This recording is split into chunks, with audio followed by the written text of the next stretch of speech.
एक सवाल से शुरुआत करते हैं कि आज की जो ये स्वाइप राइट वाली दुनिया है, जहां हर कनेक्शन एक चॉइस है, एक डिसीजन है, हाँ, सब कुछ बहुत कैलकुलेटेड है।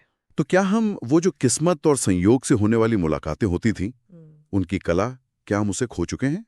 वो मुलाकातें जो प्लान नहीं की जाती, मतलब बस हो जाती हैं। हमारे पास जो सोर्सेज हैं वो एक ऐसी ही कहानी का खाका खींचते हैं, आर्यन और अवनी की पहली मुलाकात। ये कोई फिल्मी कहानी नहीं है, बल्कि ये इस बात का एक खूबसूरत उदाहरण है कि कैसे जिंदगी के सबसे गहरे रिश्ते अक्सर बहुत शांत, साधारण और बिना तैयारी वाले लम्हों में शुरू होते हैं। तो आज आर्यन और अवनी की इस कहानी के जरिए हम ये समझने की कोशिश करेंगे कि क्या आज भी ऐसे कनेक्शंस के लिए कोई जगह बची है। चलिए इस कहानी के एक एक हिस्से को बारीकी से देखते हैं। तो कहानी का जो माहौल है वो अपने आप में एक किरदार जैसा है। कोई पार्टी नहीं, कोई शोर नहीं। हाँ। हल्की बारिश के बाद का दिन है, मौसम में थोड़ी नमी है, बादल छाए हुए हैं।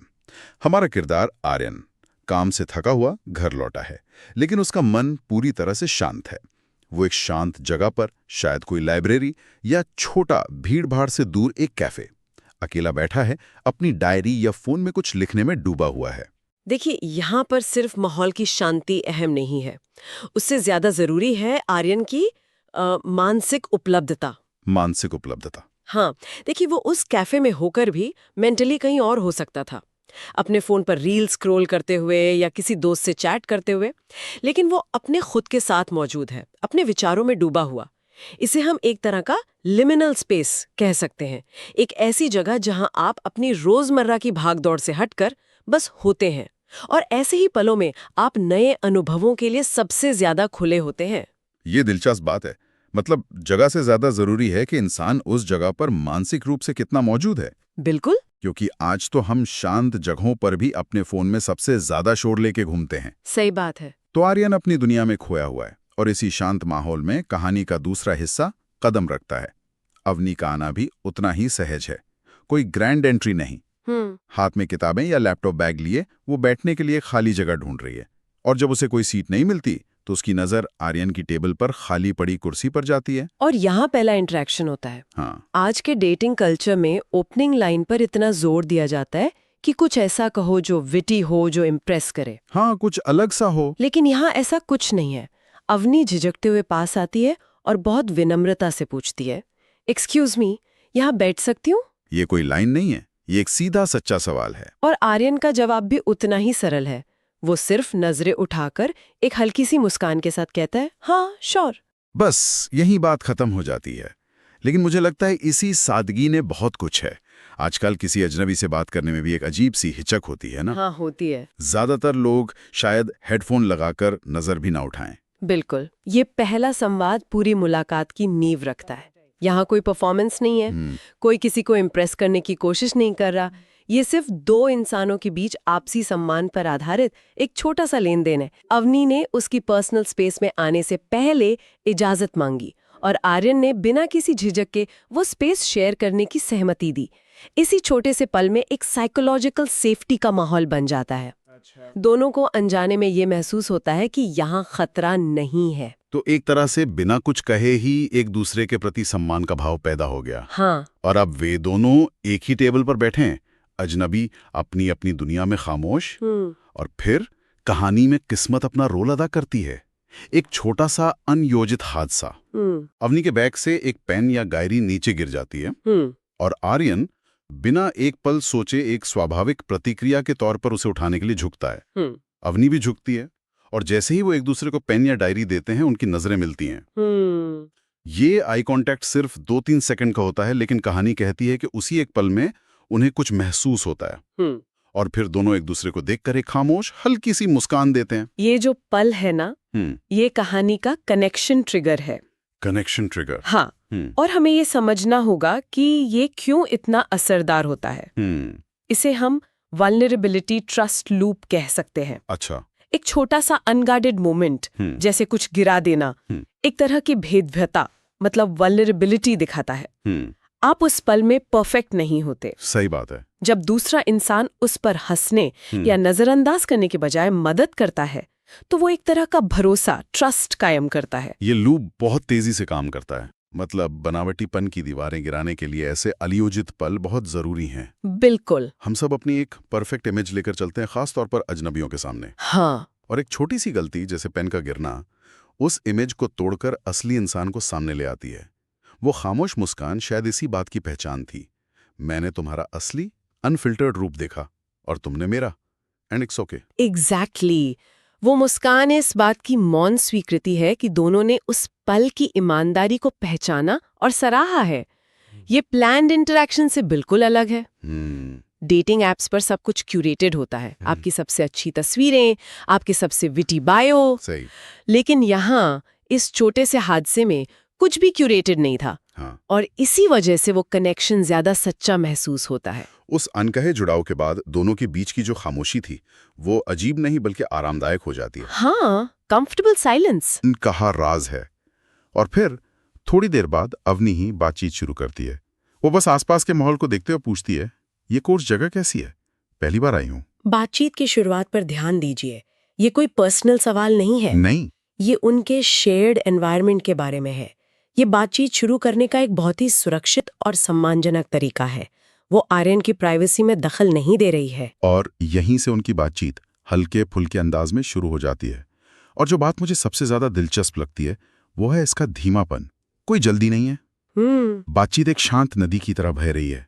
आज के जमाने में जहां हर बातचीत का एक मकसद होता है, नंबर लेना, डेट फिक्स करना, नेटवर्किंग करना। हाँ, एक एजेंडा होता है। यहाँ मकसद सिर्फ बातचीत करना ही लगता है। और ये बहुत महत्वपूर्ण है। इस धीमी गति की वजह से दोनों को ऑथेंटिक सेल्फ डिस्क्लोजर का मौका मिलता है। जब आप पर किसी को इम्प्रेस करने का दबाव नहीं होता तो आप अपने असली स्वरूप को धीरे धीरे सामने आने देते हैं। वो एक दूसरे के व्यक्तित्व को नोटिस करते हैं। आर्यन का शांत और देखभाल करने वाला स्वभाव, अवनी की सादगी और सम्मानजनक व्यवहार, उन्हें एक नेचुरल कंफर्ट महसूस होता है, जैसे वो एक दूसरे को पहले से जानते हों। तो क्या हम ये कह सकते हैं कि एक मजबूत कनेक्शन की निशानी यही है कि आपको शुरुआत से ही सामने वाले के साथ परफॉर्म करने की जरूरत महसूस ना हो, आप जैसे हैं वैसे ही रह सकें? निश्चित रूप से। इसे ही मनोवैज्ञानिक सुरक्षा कहते हैं। अच्छा। जब आप किसी के साथ सुरक्षित महसूस करते हैं तभी आप अपनी असलियत दिखा पाते हैं। इस मुलाकात में हर कदम पर यह सुरक्षा मजबूत होती गई, विनम्र अनुरोध से लेकर गिरी हुई डायरी उठाने तक और फिर इस धीमी बातचीत तक। इसी सुरक्षा और आराम के एहसास से एक भरोसा पैदा होता है, जिसे बनाने में आमतौर पे लोगों को कई मुलाकातें लग जाती हैं। और ये मुलाकात जिस तरह खत्म होती है वो भी आज के दौर से उतनी ही अलग है जितनी इसकी शुरुआत थी। बिल्कुल। वे तुरंत एक दूसरे के नंबर नहीं लेते, जो आजकल मुलाकात का एक स्टैंडर्ड प्रोसीजर बन गया है। जब उनके जाने का समय होता है तो अवनी पूछती है, फिर मिलेंगे? ये एक सवाल भी है और एक उम्मीद भी। ये एक बहुत ही खूबसूरत सवाल है। इसमें कोई मांग नहीं है, can I have your number जैसा सीधा ट्रांजैक्शनल सवाल नहीं है। हाँ। ये एक संभावना को खुला छोड़ रहा है। और इस पर आर्यन का जवाब भी उतना ही गहरा है। वो बस एक मुस्कान के साथ जवाब देता है, हाँ जरूर। कहानी का स्रोत कहता है कि इसके बाद यूनिवर्स खुद दूसरी मीटिंग अरेंज कर देता है। जैसे कि किस्मत को भी ये मुलाकात मंजूर थी। पर आज के समय में ये सोचना थोड़ा अजीब नहीं लगता? कनेक्शन को ऐसे ही किस्मत के भरोसे छोड़ देना, ये एक बहुत बड़ा सवाल खड़ा करता है ना? हाँ। आज हम हर कनेक्शन को तुरंत एक नंबर या सोशल मीडिया प्रोफाइल से सिक्योर कर लेना चाहते हैं। हमें डर लगता है कि अगर हमने ऐसा नहीं किया तो ये पल, ये इंसान खो जाएगा। बिल्कुल। लेकिन किसी चीज को किस्मत पर छोड़ देने में एक तरह का आत्मविश्वास झलकता है। ये दिखाता है कि दोनों उस कनेक्शन की सच्चाई पर भरोसा करते हैं और उसे जबरदस्ती आगे बढ़ाने की कोशिश नहीं करते। तो एक तरह से वो उस मुलाकात की पवित्रता को बनाए रखना चाहते हैं। हाँ, उसे एक और कॉन्टैक्ट नंबर में बदलने के बजाय उसे एक खूबसूरत याद रहने देते हैं। हाँ, और ये उस मुलाकात को और भी यादगार बना देता है, क्योंकि ये अधूरापन एक उम्मीद छूट जाता है। ये इस विश्वास को दर्शाता है कि अगर कनेक्शन सच्चा है तो रास्ते फिर से टकराएंगे। आजकल डेटिंग एप्स पर जो पैराडॉक्स ऑफ चॉइस है, जहां हजारों ऑप्शंस हैं, उसकी वजह से हर कनेक्शन रिप्लेसेबल लगता है। हाँ, ये नहीं तो अगला, अगर ये नहीं तो अगला। लेकिन जब आप किसी कनेक्शन को किस्मत पर छोड़ते हैं तो आप उसे यूनिक और इररिप्लेसेबल बना देते हैं। तो इस पूरी कहानी का, इस गहरी चर्चा का क्या मतलब निकलता है? आर्यन और अवनी की कहानी हमें दिखाती है कि एक मजबूत रिश्ते की शुरुआत के लिए भव्य योजनाओं, चालाकी भरी बातों या दिखावे की जरूरत नहीं होती। बिल्कुल नहीं। एक शांत माहौल, मानसिक मौजूदगी, विनम्रता, एक अनयोजित पल, सहज बातचीत और थोड़ा सा किस्मत पर भरोसा। शायद यही वो रेसिपी है जिसे हम भूलते जा रहे हैं।